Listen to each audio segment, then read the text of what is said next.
प्रधानमंत्री नरेंद्र मोदी आज 2 देशों के दौरे पर जा रही हैं। पीएम मोदी पहले ब्रिक्स शिखर वार्ता में हिस्सा लेने के लिए दक्षिण अफ्रीका जाएंगे और उसके बाद ग्रीस पहुंचेंगे।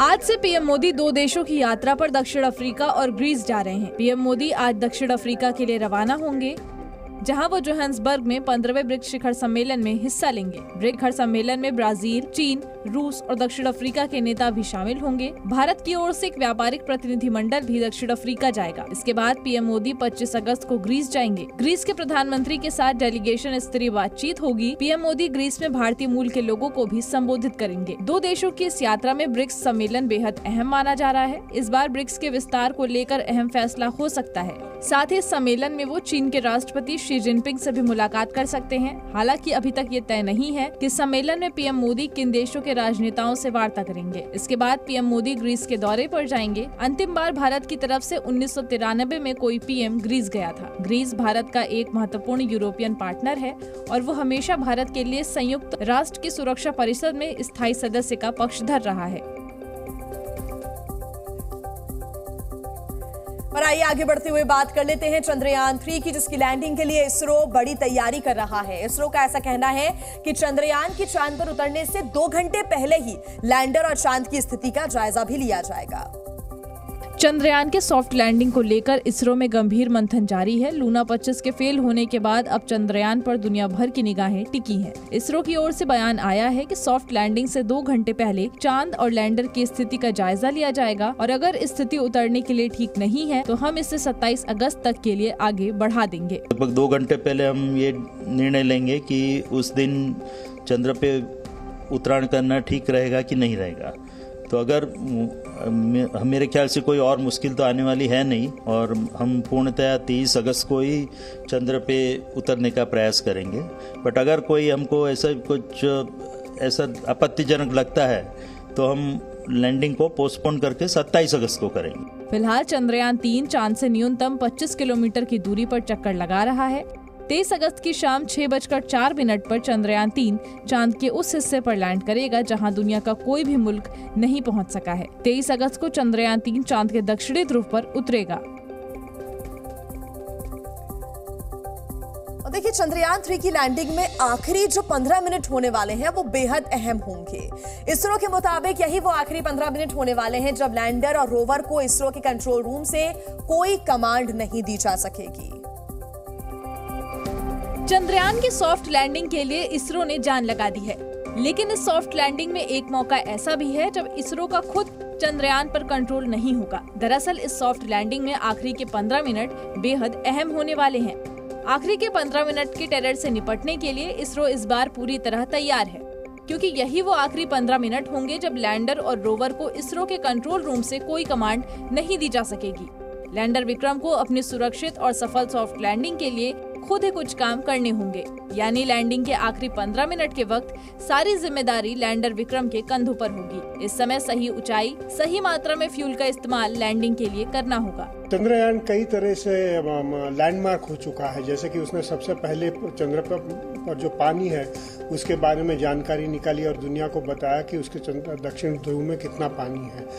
चंद्रयान 2 हालांकि उसका जो रोवर था वो जमीन पे सतह पे ठीक से नहीं उतर पाया, मगर फिर भी जो उसका जो मॉड्यूल था जो चंद्र के आसपास घूमता था उसने भी बहुत डेटा दिया है।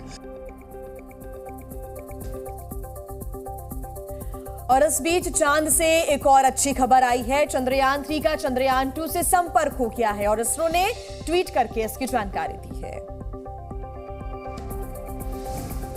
चांद के चक्कर लगाते लगाते चंद्रयान 3 की मुलाकात सोमवार को चंद्रयान 2 से हुई। दरअसल सोमवार को विक्रम लैंडर ने चंद्रयान 2 मिशन के ऑर्बिटर के साथ संचार लिंक स्थापित कर लिया है, जो 2019 से चंद्रमा का चक्कर लगा रहा है। चांद की कक्षा में मौजूद चंद्रयान 2 ने चंद्रयान 3 से बात की। चंद्रयान 2 के ऑर्बिटर ने चंद्रयान 3 के लैंडर मॉड्यूल का स्वागत किया।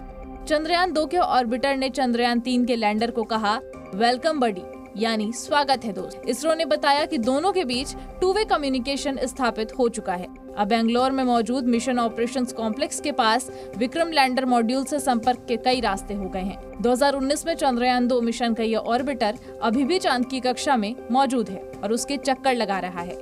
दूसरे शब्दों में चंद्रयान 2 ऑर्बिटर लैंडर के साथ इसरो के लिए बैकअप संचार चैनल होगा। चंद्रयान 2 मिशन विफल हो गया क्योंकि विक्रम नामक लैंडर का चंद्रमा की सतह पर उतरते समय अचानक संपर्क टूट गया और वह क्रैश लैंड कर गया।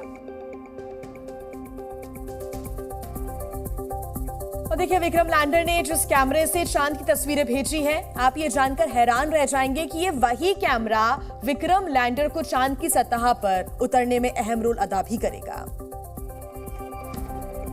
वैसे तो चंद्रयान 3 में इसरो ने कई नई तकनीकों का इस्तेमाल किया है। साथ ही चंद्रयान 3 में कुछ ऐसे पुर्जों का इस्तेमाल भी हुआ है जो इसकी लैंडिंग में अहम किरदार निभाएंगे। इसमें से एक है LHDAC यानी lander hazard detection and avoidance camera. ये कैमरा चंद्रयान 3 को चांद की सतह पर सेफ लैंडिंग में मदद करेगा। ये चांद की सतह पर उस जगह का पता लगाएगा जहाँ चट्टान, पत्थर और गहरी खाइयां नहीं है। LHDAC कैमरा बताएगा कि लैंडर को कहाँ उतरना बिल्कुल सुरक्षित होगा। ये लैंडिंग के दौरान मैपिंग भी करेगा और खतरे का पता लगाकर सुरक्षित जगह खोजेगा। इसके बाद LHDAC में लगा सॉफ्टवेयर इन तस्वीरों, लैंडर की स्पीड और मेजरमेंट का आकलन करेगा। इस जानकारी को LHDAC सिस्टम एक मानचित्र के रूप में जमा कर लेता है। यानी चंद्रयान 3 जब चांद पर उतरने के लिए नीचे आ रहा होगा तभी ये सब कुछ हो जाएगा। चंद्रयान 3 जब चांद की सतह से कुछ 100 मीटर ऊपर होगा तभी कुछ ही सेकंड के अंदर सभी डेटा का मूल्यांकन और विश्लेषण कर लेगा। इसके बाद अपने आकलन के आधार पर LHDAC सिस्टम सुरक्षित लैंडिंग साइट के बारे में लैंडर को बताएगा। LHDAC कैमरे को इसरो के वैज्ञानिकों ने बनाया है। हिमाचल प्रदेश की बात कर लेते हैं, जहां आसमानी आफत का कहर लगातार जारी है और मौसम विभाग ने 8 जिलों में ऑरेंज अलर्ट भी जारी कर दिया है। मॉनसून इस साल हिमाचल प्रदेश के लिए मुश्किलों की बरसात लेकर आई है। लगातार बारिश और अलग अलग इलाकों में इसके चलते भूस्खलन से जानमाल का भारी नुकसान हुआ है। अब एक बार फिर हिमाचल पर तबाही के बादल मंडरा रहे हैं। मौसम विभाग ने प्रदेश के 8 जिलों के लिए अगले 2 दिनों के लिए ऑरेंज अलर्ट जारी किया है। इन इलाकों में लोगों से यात्रा से बचने को कहा गया है। लोकलाइज बारिशें हो जाती है, इंटेंस रेनफॉल हो जाती है, तो उसकी संभावनाएं हमने आगे भी रखी है और आज और कल भी उसकी संभावना है। तो लैंडस्लाइड, फ्लैश फ्लड, कम विजिबिलिटी और क्लाउड बर्स्ट की प्रोबेबिलिटी बिल्कुल है क्योंकि एक्सेसिव रेनफॉल इस साल देखने को मिली है। वहीं उत्तराखंड में आने वाले 3 दिन तक भारी बारिश का सामना लोगों को करना पड़ सकता है। 23 और 24 अगस्त को प्रदेश में भारी से बहुत भारी बारिश की चेतावनी दी गई है। तारीख लेट नाइट के आसपास फिर से मानसून एक्टिव होगा। 23, 24 और 25 में फिर रेनफॉल एक्टिविटी बढ़ेगी, मुख्य तौर पर 23 और 24 तारीख में।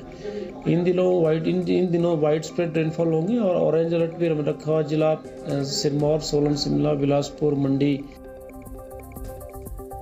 दिल्ली सरकार के महिला एवं बाल विकास विभाग में तैनात डेप्यूटी डायरेक्टर पर ही रेप का आरोप है। डायरेक्टर ने न सिर्फ एक नाबालिग का रेप किया बल्कि उसकी पत्नी ने गर्भवती होने पर उसे गर्भपात की दवा भी दी।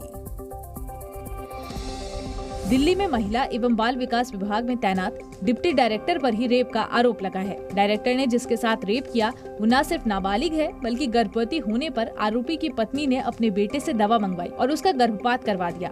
पुलिस अभी मामले की जांच कर रही है। उधर पीड़िता से मिलने को लेकर दिल्ली महिला आयोग की अध्यक्ष स्वाति मालीवाल धरने पर बैठ गई हैं। स्वाति मालीवाल पीड़ित से मिलने की मांग कर रही हैं। आरोप है कि 14 साल की पीड़ित के साथ साल 2020 से 2021 तक आरोपी डिप्टी डायरेक्टर ने कई बार रेप किया।